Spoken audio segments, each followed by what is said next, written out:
एक अद्वितीय परमात्मा तत्व है, उससे जो देखता है वही यथार्थ देखता है। बाकी तो अर्थ स्पष्ट है, बाकी लोग नहीं देख पाते हैं।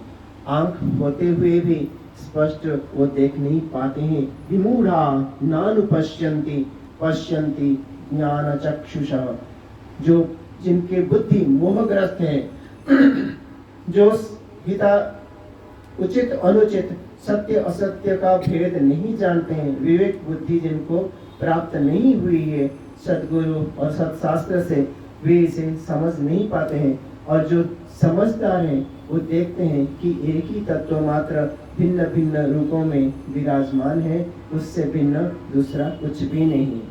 भागवत में, उड़िया भागवत में श्री जगन्नाथ दास जी वही बात को अपनी भाषा में कहें, सकल घटे नरहरि वसे अनंत रूपधारी, विष्णु माया मात्र भ्रांति, यहाँ पामरे न जानती। सब रूप में एक नारायण तत्व मात्र भिन्न भिन्न रूप धारण करके रहा है, पर पामर बुद्धि जिसके हैं, मूढ़ता में जी रहे हैं, बस भोजन करना, जीना और बच्चे पैदा करना, और जो शक्तिशाली हैं उनसे भयभीत रहना, इतना मात्र जिनका जीवन है, वो ये नहीं समझ पाते। जिनको सुतीक्ष्ण बुद्धि है, गुरु शास्त्र से मार्जित हुई है बुद्धि, जो विवेक रखते हैं, वो विचारशील है, वो ये समझ पाते हैं ये जो दिख रहा है वास्तव में जो कुछ दिख रहा है वो है नहीं, जो है वो देख नहीं रहा है, उसके पीछे सर्वाधिष्ठान तत्व के रूप में एक ही परमेश्वर मात्र है। और यही वो अपने जीवन में सिद्धांत को अपनाता है, उसी को आधार कर वो जीता है, और उसे भगवान स्वयं महात्मा उपाधि दिए, वासुदेव सर्वम इति स महात्मा सुदुर्लभः।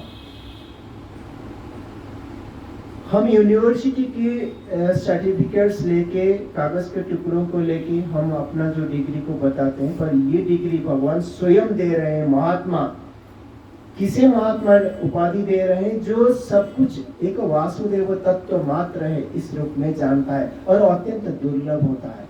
इक्का दुक्का कोई होंगे, और बाकी इस डिग्री को पाना, इस अवस्था को पाना इतना सहज नहीं।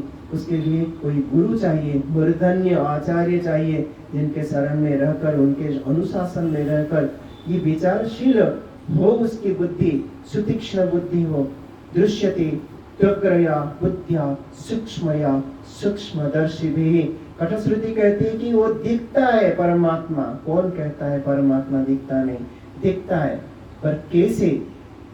दृश्यते त्वग्रया बुद्ध्या, जिसकी कुशाग्र बुद्धि है, कुश घास के अग्र की तरह, जिसे वो पैनी धार वाला होता है, वैसे पैनी धार बुद्धि से वो दिखता है। जो सूक्ष्म बुद्धि हो, जिसको गुरु से और शास्त्र से सूक्ष्म बुद्धि मिली हो, निर्मल दृष्टि मिली हो, ज्ञान नेत्र मिला हो, तत्व दृष्टि मिला हो, दिव्य दृष्टि मिली हो, तो अन्यथा देख नहीं सकता वो परमात्मा तत्व को, क्योंकि माया से आवृत है। वह अपने माया शक्ति से वो अपने आप को ऐसे ढक कर रखे हैं। हम बाहरी आवरण को तो देखते हैं, पर जो उसमें तत्व है उसे देख नहीं पाते। तो इसी सिद्धांत को हम अपने जीवन में उतारना चाहिए, और यही अपना लक्ष्य है। इसी लक्ष्य की ओर बार बार श्रुति माता हमें खींच कर ले जा रही है, और भगवान भी यही प्रयास रखें कि इसी में तल्लीन हो जाए, और यही अपना लक्ष्य है। और इसी लक्ष्य को पाने के बाद जीवन में उसका स्पष्ट प्रभाव दिखता है। दुःखेषु अनुद्विग्नमनः सुखेषु विगतस्पृहः वीतराग भयक्रोध स्थितधीर मुनिरुच्यते।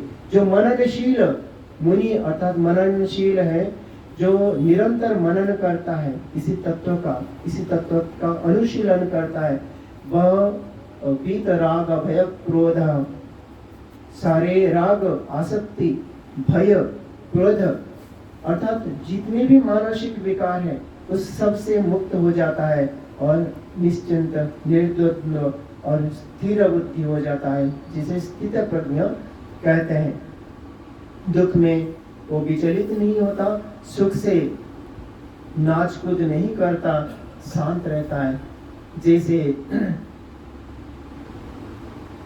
कमार के सामने, लोहार के सामने पड़ा हुआ जो लोहे का टुकड़ा जिसे कूट कहते हैं, जिस पर सारे शेप साइज दूसरे जो भी लोहा उस पर किया जाता है, हथियार सबका शेप साइज चेंज हो जाता है, पर वो जैसा का तैसा पड़ा रहता है। वैसे ही कूट की तरह वह हो जाता है। कूट अर्थात लोहार के सामने का लोहा के तरह हो जाता है, स्थिर अचल, जो ब्रह्म का स्वरूप है, परमात्मा का स्वरूप है। यही अपना लक्ष्य है और गुरु शरण में रह के इसी लक्ष्य को जितने जल्दी हम साध ले तो कल्याण है। अन्यथा नान्यः पंथा विद्यते यनाय तमेव विदित्वाति मृत्युमेति नान्यः पंथा विद्यते अयनाय। इस रूप में परमात्मा तत्व को जाने बिना कोई इस जन्म मरण चक्र से मुक्त नहीं हो सकता। और ये अवसर हमारे पास है, ये सुअवसर को हम हाथ से जाने नहीं देंगे और जीवन यूं ही बीते जा रहा है, पता नहीं कब समाप्त हो जाए। उल्टी गिनती शुरू हुई हमारे जब पैदा हुए धरा में आए तब से 10, 9, 8, 7, 6, 5, 4, 3, 2, 1 ये जीरो कब आएगा पता नहीं, क्योंकि ये 10 से गिनती शुरू हुआ तो आगे 9 नंबर आगे है ये तो पता है, पर हमारी गिनती कब से शुरू हुई है ये शरीर की ये पता नहीं, कब लुढ़क जाए कब खो जाए हाथ से। उससे पहले अपना लक्ष्य साध ले। ये हम लोगों का लक्ष्य होना चाहिए। इसी लक्ष्य से जो जीवन बाकी का है इसी लक्ष्य से बीतना चाहिए। आसुप्ते आमृते कालम नयत वेदांत चिंतया दद्यात् नावसरम किंचित कामादिना मनागपि। कामनादि को थोड़े से भी प्रश्रय नहीं देना चाहिए, इसे आचार्य लोगों का कहना है।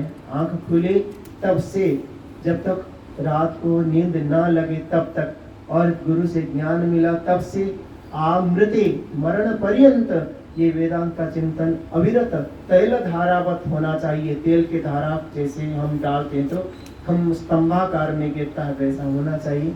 और सौभाग्यशाली है वे जो सदगुरु को प्राप्त हुए हैं, और हमारा सौभाग्य है, अनंत जन्म का पुण्य है, और इस सौभाग्य को हाथ से जाने नहीं देंगे।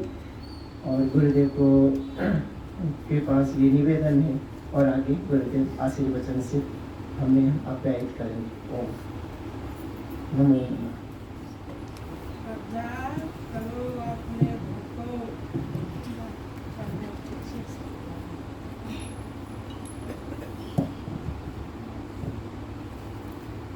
चलो आपने घर को भैया, चलो आपने घर को भैया, चलो आपने घर को रे, चलो आपने घर को रे, चलो आपने घर को भैया, चलो आपने घर को भैया, चलो आपने घर को रे, चलो आपने घर को रे, जब लग अपना घर नहीं पावे, जब लग अपना घर नहीं पावे, तब लग पावे डर को रे, तब लग पावे डर को रे। मैं हूँ कौन कहाँ को जाना, मैं हूँ कौन कहाँ खबर नहीं नर खर को रे,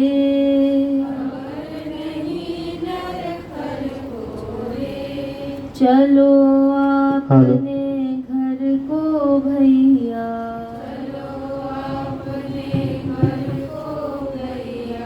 चलो आपने घर को रे,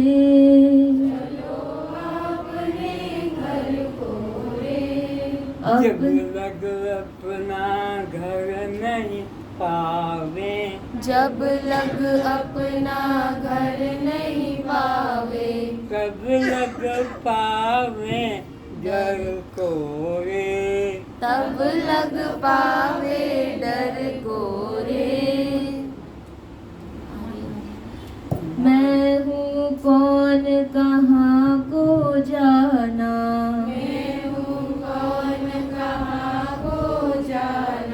खबर नहीं नर खर को रे,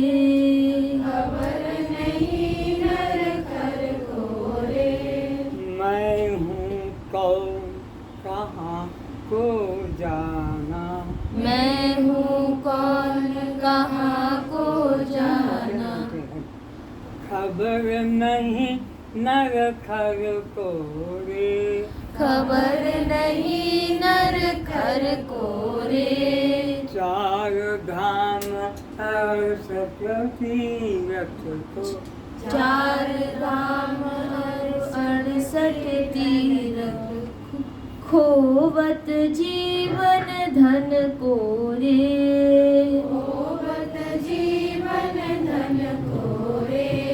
चार धाम और 68 तीरथ, चार धाम और 68 तीरथ। कैसे होगा ये, कैसे होगा? आपका जीवन का समय कितना अमूल्य, वो तो नष्ट होगा ही, और कितना खर्च होगा। 68 तीरथ, इसमें जीवन समाप्त हो जाएगा। सुख स्वरूप है आत्म अपना, सुख स्वरूप है आत्म अपना, खबर नहीं नर खर को रे, खबर नहीं नर खर को रे। नर को गधा कहा, गधा का क्या है? उस पर जितना बोझा डालो बड़ा मचक मचक के चलता है। तो ये जीव भी इसको जितना जितना कोई गुरु साधन बता देंगे, 5 माला रोज करना होगी, 200 प्राणायाम करना होगा, तो फिर इतना तुम्हें दान करना होगा, इतनी यात्रा करना होगी, फिर परमात्मा की प्राप्ति होगी। तो ये कहता वो गुरु बढ़िया, उसने मेरे को सब साधन कर। ये कोई गुरु है? ना माला करो, ना पूजा करो, ना तप करो, ना तीर्थ करो, ना ध्यान करो, ना कोई प्रकार का त्याग करो, कुछ करने की जरूरत नहीं है। जरूरत तो वहाँ पड़ती है करने की जहाँ हमारा लक्ष्य दूर हो, हमारे प्राप्य वस्तु हमसे दूर पर हो, वहाँ जाएंगे तब मिलेगी। पर परमात्मा तो सर्वत्र समान फैला हुआ है, इसलिए मुझे वहाँ से यहाँ तक आना पड़ा। कोई जरूरत नहीं उस सत्य के लिए, उस परमात्मा के लिए, न ध्यान, न धारणा, न समाधि, ये सब जितने भी साधन है जीव को बंधन में डालने वाले हैं।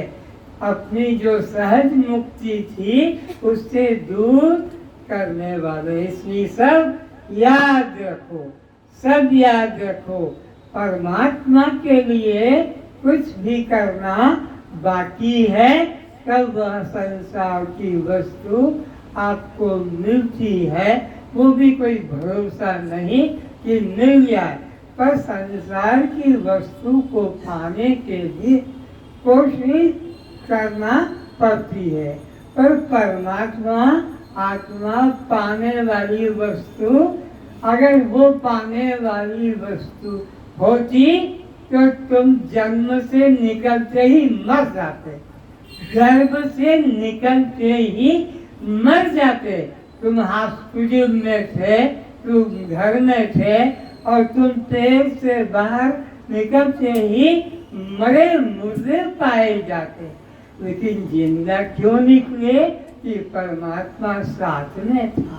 परमात्मा तुम्हारे हाथ में साथ न होता तो हम एक श्वास भी बाहर आकर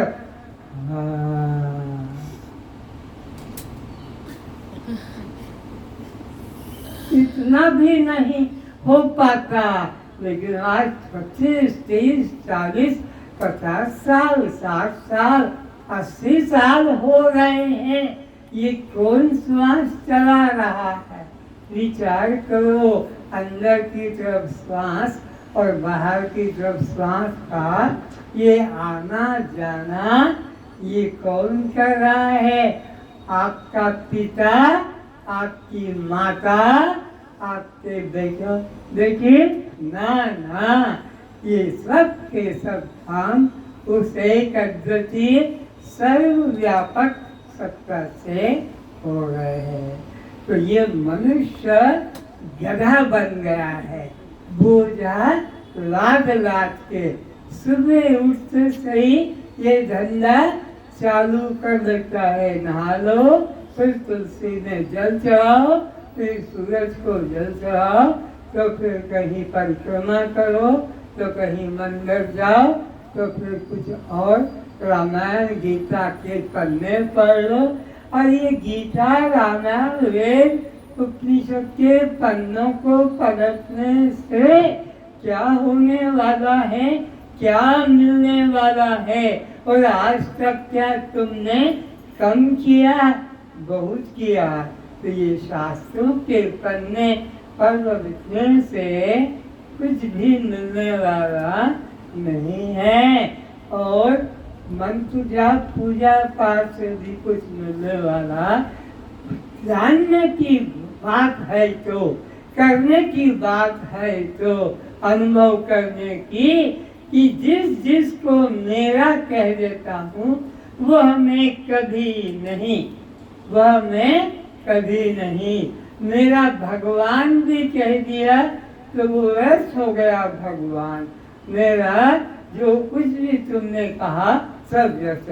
तो परमात्मा के बारे में न रा लगाना, न री लगाना, न रे लगाना, पक्का करके उठ के जाना। संसार में भी किसी को न रा लगाना रिश्ते में, किसी को री लगाना रिश्ते में, और किसी को में लगाना। तो रा, री और रे क्या बताया? रा बोलो, री और रे। अब रा में कितने कितने घुसा देते हो वो बोलो। मेरा मकान, मेरा घर, मेरा बाप, मेरा पति, मेरा लड़का, मेरा चाकू, मेरा ग्लास, ये मेरा गांव। ये जितने ने तुमने रा करके पुकारा, एक भी तुम्हारा नहीं, एक भी तिनका तुम्हारा नहीं। मेरा तिनका, मेरा फल, मेरा। तुम सोच लो ये पराई वस्तु है। अब आओ, री ने किस किस को फंसा के रखा है तुमने?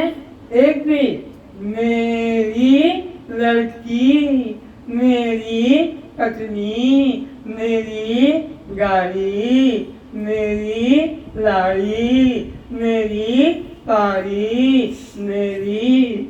आपने कितने कितने मेरी, मेरी यही, मेरी चूड़ी, और फिर मेरी अंगूठी, और मेरी फांसी, और ये सब के साथ तुमने रील लगा के रखा है और खुशी मना रहे। रील मेरी रील एक भी तुम्हारी नहीं है, आज पक्का करके जाना। चोरी का माल ये सब चोरी का चुराया हुआ है। दूसरे की वस्तु को मेरी कहा। और ये चूड़ी तुम्हारी है कि सोने की? ये अंगूठी तुम्हारी है कि सोने की? ये चेन तुम्हारी है कि सोने की? ये तुम्हारे बाले हैं कि तुम सोने के? तो फिर तुम ईमानदारों की चोर हो, क्योंकि वस्तु किसकी थी? सोने की। वस्तु किसकी थी? और तुमने अपना माना, तो फिर तुम ईमानदार हो कि सोने के चोर? किसके? पुलिस वाला इधर पास में नहीं हुआ, इसको नहीं तो हम घर में हैं। तो ये कहने का मतलब है ये सब चोरी का माल है। ये सच बात है। आज नहीं तो कल तुम्हें छोड़ के जाना होगा। आज नहीं तो कल तुम्हारे को सब निकाल कर जाना होगा। एक वस्तु भी इसमें से तुम ले जा सकोगे?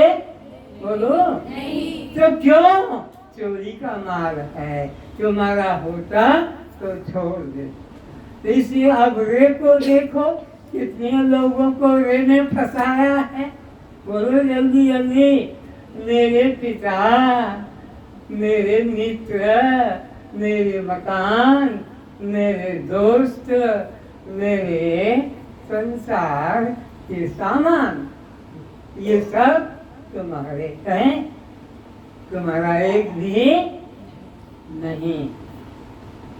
तो 4 धाम अरु 68 तीरथ, 4 धाम अरु 68 तीरथ, खोवत जैन खर कोरे, खोवत जीवन धर कोरे। 4 धाम अरु 68 तीरथ, 4 धाम अरु 68 तीरथ, खोवत जीवन धन कोरे, खोवत जीवन धन कोरे। सुख स्वरूप है आत्म अपना, सुख स्वरूप है आत्म अपना। पत्नी सुखरूप कभी नहीं, पति सुखरूप कभी नहीं, पुत्र पुत्री सुखरूप कभी नहीं, धन जना मकान गाड़ी सुख नहीं। फिर सुख कौन है जो तुम्हें बिना सामान के अनुभव करा सके? ये जागृत में कितना सामान, स्वप्न में कितना सामान, लेकिन सुषुप्ति में कुछ भी नहीं। लेकिन कहते हो रात में सुख से सोया और बड़ी मीठी नींद आई। बाप मर गया था, पति मर गया था, पत्नी मर गई थी, बेटे बेटी मर गए थे। नींद में आने के पहले रो रहे थे बाप माँ के प्रति सबके।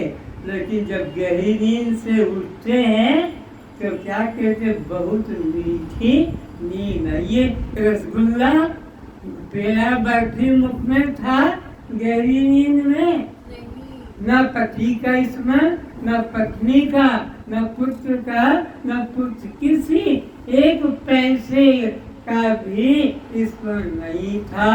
लेकिन दुख भी नाम मात्र नहीं था। तो कौन है वहाँ आनंद देने वाला?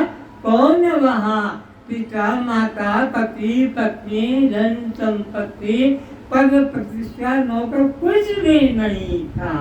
और ये समुद्र आदि सपने के हवाई जहाज गाड़ी घोड़ा ये भी नींद टूटने पर नहीं थे। और गहरी नींद तो वहाँ कौन था? केवल जागृत को देखने वाला, स्वप्न को देखने वाला, सुसुप्ति को देखने वाला चैतन्य स्वरूप अपना आप, अपना आत्मा के अलावा कुछ नहीं। तो सब सुख स्वरूप है आत्म अपना, सुख स्वरूप है आत्म अपना। खबर नहीं नर खर को रे, खबर नहीं नर खर को रे। ये पूरा गधा है, पूरा गधा है। इसको पता ही नहीं कि मैं आनंद घन आत्मा हूँ, आनंद घन रस घन। ऐसे मैं आनंद रसमय नहीं, मैं रस घन, मैं आनंद नहीं, आनंद घन। घन और मय को समझो, ये रसगुल्ला रसमय हुआ नहीं, ये गुलाब जामुन रसमय, ये जलेबी यह रसमय, लेकिन यह मिश्री रस घन है। मिश्री ने किसी को मिलाकर मधुर नहीं करते हैं। रसगुल्ला ने, तेरा बर्फी जलेबी ने तो उस पदार्थ के साथ साथ रस को भी मिलाना पड़ता है। तो ऐसे ही आनंद घन मैं आत्मा हूँ। और आनंद सुखमय के लिए तो फिर पत्नी, पति, बच्चे, घर, मकान, गाड़ी, इससे थोड़ी देर के लिए सुख की अनुभूति, थोड़ी देर, ज्यादा नहीं। क्यों कि तुमने 2 लाख की गाड़ी लाए, जब सामने वाले के पास स्कूटी थी, पर जब तुम्हारे सामने वाले ने 5 लाख की गाड़ी लाया तो तुम्हारा 2 लाख वाला आनंद गिर गया। ये सुखमय ऐसी, पर मिश्री को मुख में रख लिया और मिश्री से ज्यादा कोई सुख देने वाला तुम्हें नहीं होगा। ये मिठाइयाँ तो आई और खत्म होने वाली है। तो सुख स्वरूप है आत्म अपना। तो अपना आत्मा रस धन है, रस धन। हमारा आत्मा कैसा है? रस धन। यानी मिश्री में और कुछ मिलाने की जरूरत, लेकिन जलेबी रसगुल्ला को तो रसमय बनाना पड़ेगा। रसमय इसलिए रस का कटोरा, रस का बर्तन अलग, और इधर छाना और जलेबी को रस के घोल में डाला, गुलाब जामुन को रस की कढ़ाई में डाला, और ये जलेबी, रसगुल्ला, गुलाब जामुन, अब ये क्या हो गया? रसमय। लेकिन जब तक रस में नहीं डाला, छान के रख लो, गुलाब जामुन है, रसगुल्ला है, देखकर जलेबी है, लेकिन मुख में स्वाद क्योंकि रस में गया नहीं है। तो ऐसे ही ये अग्नि में ये रसगुल्ला जलेबी का सुख कब तक ढूंढोगे? गुलाब जामुन, रसगुल्ला, जलेबी ये देखने मात्र के हैं, इसमें रस नहीं है। तो अपना स्वरूप आत्मा आनंद है। तो अब अपने को किसी का भिखारी मत बनाना कि तुम्हारी कृपा हो जाए, तुम्हारी दया हो जाए, तुम्हारे दृष्टि पड़ जाए, तो कुछ नहीं, तुम अपने आप आनंद घन आत्मा हो। आप ही आत्म रूप सनातन, आप ही आत्म रूप सनातन, पूजत है जाई पर कोरे, पूजत है जाई पर कोरे। आज तो सोमवार है, शंकर जी के मंदिर में जाना है, और कल तो वहाँ विष्णु के मंदिर में, फिर शनिवार को शनि मंदिर में। ऐसे अपना आप आनंद घन है, पर जाकर दूसरे के आगे हाथ जोड़कर प्रार्थना करता है। दास गरीब तू चैतन्य हो के, दास गरीब तू चैतन्य हो के, याचन क्यों जाय जड़ को रे, याचन क्यों जाय जड़ को रे। जब ये छोटा था बेबी के बराबर, तो उनको बाहर जाना होता था, तो कहते थे हमारे भगवान की ठीक से पूजा करना। अब मैं तो करना ही नहीं था। हाँ, अब इसके पिता 50-40 वर्ष के हो गए, ये उस वक्त 7-8 साल का। वो इतना बड़ा लकड़ी का टुकड़ा चंदन को घिसते थे पत्थर पर और उसको फिर भगवान को लगाते थे और मुझसे कहा ठीक से पूजा करना। और मैं क्या करूं, मेरे में तो ताकत नहीं। तो मिट्टी का मकान था, गोबर डाला, उसमें थोड़ा पानी डाला और निकाल के उनके पत्थर पर जिससे चंदन घिसते थे और उसमें थोड़ी सी हल्दी डाल दी। अब वो हल्दी डाल के वो बढ़िया रंग, और फिर भगवान के ऊपर माचिस की टिभी से लेकर एक पूरा मुकुट बनाया, पूरा मंदिर से बनाया। जब वो आए पूछता था जाते ही, आप कब आओगे? बोले मुझे 5 दिन लग जाएंगे। तो ये नहीं, मैं इतने दिन आपके बिना कैसे रहूंगा, आप जल्दी आना। नहीं, 5 दिन के पहले। तो 4 दिन को इसको छुट्टी पूजा करने की, 5वें दिन वो आकर, तो वो मेरे दिन का बंधन का, उस दिन सुबह से मैं उनके पूजा आरती करके संगा आके, क्यों ठीक पूजा कर रहे थे? पूछ बोले जो क्या बोलेगा तो फिर मैं बोल रहा हूँ, मेरे पर विश्वास करो, छोड़ो उसके। पर वो जब वो नहीं बोलता है तो उसके बाद का मेरी बात सब हो गया पूरा। मेरे बड़ी कुछ